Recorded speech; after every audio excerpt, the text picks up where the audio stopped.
On the phone with my husband. He's 2 minutes away. All of a sudden I hear a bang. I hear it through the phone, but I also hear it right outside on our street. I drop what I'm doing, I run outside. The first thing I see, the car is completely totaled. My husband's car just completely totaled. I get closer to the car, I look inside. He's gone. He's dead. I start freaking out. I don't know what I'm doing. You know, he was the breadwinner of our family. Like, I didn't have to work when I was with him. He supported it. I was always taking care of our 2 kids were. I start reeling. I wait for the police to get there. They tell me they're going to take the body to the morgue. That's fine. I decide to take whatever was in his car. There's a phone, there's some sunglasses, some other things. I grab all of that stuff, whatever I could. I go back inside. I start making the phone calls. I'm calling the funeral directors. Finally, I get on the phone with the one where the body is. And he tells me that some other woman came and picked up my husband's body. And he says it was his wife. And I'm like, what are you talking about? I'm his wife. I'm sitting here with 2 kids. I'm sitting here with I don't even know what to do next. So I run down to where it's supposed to be. The funeral director there tells me, no, here's the address of where it was taken. That's where the body is. It's there now. I rush over there. I'm infuriated. I'm so angry that I have to go through this on top of losing my husband. It's just crazy. So I walk in. Immediately, I see a black woman crying, sobbing over my husband, my dead husband that I just found in a totaled car. I'm angry. I didn't even know I was. I'm so angry. I rush up to her. I'm like, what are you doing? Why would you take my husband's body? Do you not know what I'm going through? And she starts yelling back at me. And she's like, what are you talking about? I'm his wife. All of it. And I'm like, no, you're not. I am. It's getting tense. We start just going back. Finally, I'm like, look, I have pictures. I have memories. I have kids to prove it. I will show you. She said, show me then, because I do too. We take out our phones. There's wedding photos. I have wedding photos. She does. It's the same exact man. He's Scott to me, but he's David to her. And we just start questioning everything we thought we knew about him. We start thinking, I'm like, do you have documents to prove his name? There's nothing in documents that she has that says Scott, and there's nothing that I have that says David. It's like he was 2 different people. And we were left with so many questions. We start talking a little more. We realized that we don't really know what he did for work. He just traveled a lot. I never really questioned him. I didn't have to. You know, I trusted him. And she did too, apparently. Well, I knew his one office that I knew of was here, like in one spot, and she knew that it was in the other spot. So we decided to go together to both of those locations.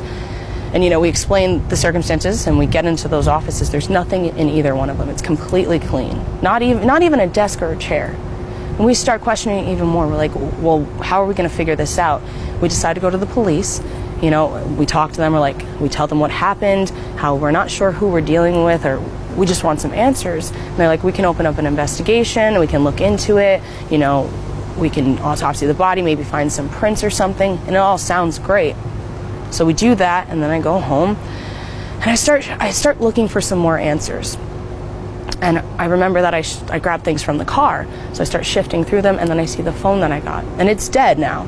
So I plug it in. I'm like, maybe it'll say something. As soon as that phone turned on, messages in different languages. We're talking Japanese, Arabic, Portuguese. It was just wild because my husband and I only ever spoke English. He didn't know any other languages, or at least I thought Scott didn't know any other languages. And then while the phone's on, I get a call. And I'm like, okay, maybe this is someone who can give me an answer. I answer it, and on the other line is a woman speaking in Spanish to me. All I know how to say is, oh, stop. You know, that's it. So I'm like, oh, okay, let me find somebody who can speak Spanish. I run outside my house. Luckily, my neighbor's gardener was out there. He speaks Spanish. I'm like, look, can you please help me? I don't know Spanish. I need you to translate this for me. I just lost my husband. It's very important. And he of course says yes. So he's translating for me. And it turns out that the woman on the phone, she lives in Colombia. Apparently she's also his wife. And on top of that, she has 3 kids with him. It got to a point where I was like, I'm not getting any answers on my own.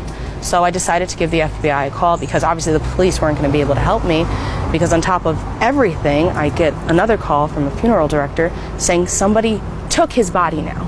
So on top of that, but this time he can't tell, he doesn't know where it is. He doesn't know who took the body. It's not another wife, it's just gone.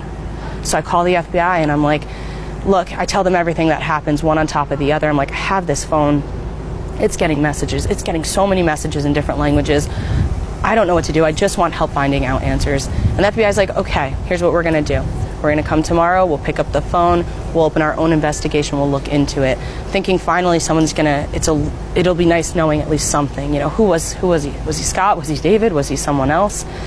So I put the phone down. I leave it there. I go to sleep for that night. It has to be about 12:40 a.m. The doorbell rings. And I'm thinking, I know they said tomorrow morning, but I wasn't really thinking at all, I guess. I get up, answer the phone, I'm like, maybe it's the FBI. As soon as I open the door, there's a gun in my face. And I couldn't see past the gun, but I know there were two men there. And the one's like, where's the phone? I tell them exactly where it is. I'm like, it's upstairs on the nightstand in the drawer. Go get it. I go get it. And they're like, good. And while the other guy goes and gets the phone, the one with the gun in my face says, whatever you want to know, whatever you think you knew, whatever you are looking for, just stop. Otherwise, we're going to come back and this will be the last thing you see. Of course, I say that's not a problem. I don't need any more answers. Whoever Scott was, he's just Scott and he's gone now to me. So I'm reeling. I calm myself down. I go back to sleep. The next day, the real FBI shows up and they're like, oh, where's the phone? I tell them what happens. I said there was two people here, the gun. I don't even remember what they looked like. I couldn't see past the gun because I could only think about what will my two kids do if I'm not here anymore. And they're like, look, all we can really tell you then is that we think your husband was El Porco, which was an international foreign agent and a mercenary.